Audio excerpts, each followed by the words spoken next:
Shundoqqina esimda turibdi. Mandat chiqdi. Siz davlat granti asosida talabalikka qabul qilindingiz. Urray! Men zo'rman. Menga молодец. Men hammasini epladim. O'qidim, ishga kirdim, turmushga chiqdim. Hamma narsaga o'z kuchim bilan erishdim deb o'yladim.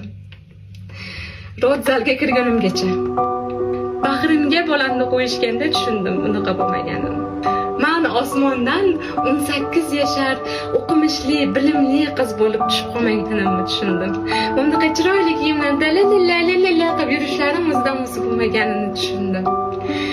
Repetitorlarga qatnab, kurslarda o'qib yurganimda o'qituvchilar menga keling, Sevinchxon keling, biz sizni savobli o'qitamiz deyishmaganini tushundim.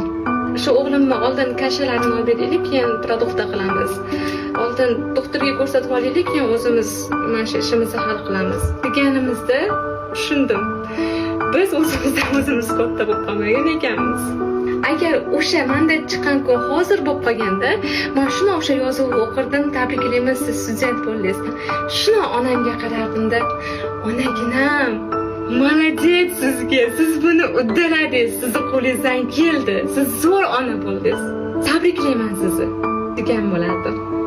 Kutib endi oyligingiz olganingizda bu yil klassiga, bu obediga deb ajratib qo'yganlaringiz, repetitorini pulini qilib beray deb dadam bilan to'xtamasdan harakat qilib ishlaganlaringiz, işte qanaqa muammolar bo'lsa ham har kimning har xil gaplari eshitib, chidab, bolam o'qishi kerak deb harakat qilganlaringiz samarasi. Tabriklayman sizni, bu sizni yutug'ingiz degan bo'lardim. Biz hammasini kech tushunar ekanmiz. O'zimizni boshimizga tushmaguncha tushunmas ekanmiz.